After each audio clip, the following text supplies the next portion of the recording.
ഒന്ന്, നമ്മുടെ ഇന്ത്യ മുന്നണി ഇവിടെ ആഗോള ഇന്ത്യക്കകത്ത് മറ്റു സ്റ്റേറ്റുകളിലൊക്കെ പല മുന്നണിയുമായിട്ടും പല രാഷ്ട്രീയ പാർട്ടികളൊക്കെ മത്സരിച്ച് ഒരുമിച്ച് നിന്ന് മത്സരിക്കുന്നു.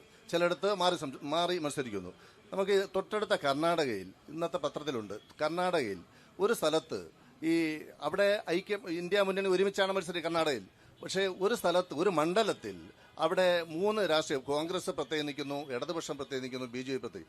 നിങ്ങൾ ഒരേ സ്ഥലത്ത് മത്സരിക്കുന്ന, ഇന്ത്യ മുന്നണിയുടെ പേരിൽ മത്സരിക്കുന്ന ആ സ്ഥലത്ത് ഒരു സ്ഥലത്ത് മാത്രം ഇങ്ങനെ എന്താണ് വരാൻ കാര്യം? കോൺഗ്രസിന്റെ പ്രതിനിധി പറയണം. 2, 404 സീറ്റ് എന്ന് പറഞ്ഞ് ഇവിടെ കോൺഗ്രസ്സുകാരുടെ തരം ശരിയാണ്. 404 സീറ്റ് ഉണ്ടായിരുന്ന കോൺഗ്രസിന്റെ അവസ്ഥ ഇന്ന് എല്ലാവർക്കും അറിയാം. വളരെ അത് വെച്ച് നശിക്കാൻ പോണ താന്നുകൊണ്ടിരിക്കുന്ന ഒരു കപ്പലാണ്. അത് ഒരു സംശയവും വേണ്ട. പക്ഷേ അങ്ങേക്ക് അതിനെക്കുറിച്ച് പറയാൻ എന്താണ് ആവശ്യം? താങ്കളുടെ പാർട്ടിയും ആ തരത്തിൽ താന്നുകൊണ്ടിരിക്കുന്ന ഒരു പാർട്ടിയല്ലേ? അപ്പൊ താങ്കൾക്ക് അതിനെ കുറിച്ച് എന്ത് പറയാൻ അധികാരം? ആദ്യം ചോദിച്ച ചോദ്യത്തിന് മറുപടി. നിങ്ങളെ ഉയർച്ച കണ്ടാണ് ഞാനത് പറഞ്ഞത്.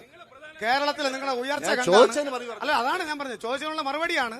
കേരളത്തിലെ നിങ്ങളുടെ പടവലങ്ങ പോലുള്ള ഉയർച്ചയുണ്ടല്ലോ, അത് കണ്ടാണ് ഞാനത് പറഞ്ഞത്. അതെ, അതാണ് ഞാൻ പറഞ്ഞത്.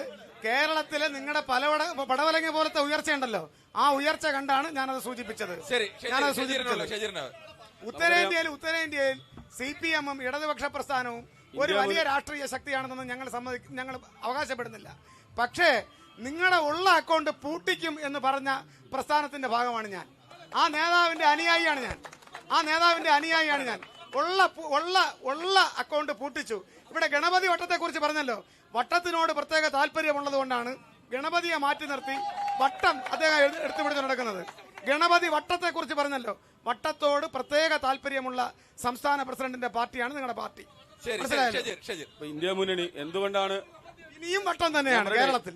ഇനിയും വട്ടം തന്നെയാണ്, വലിയ വട്ടമായിരിക്കും.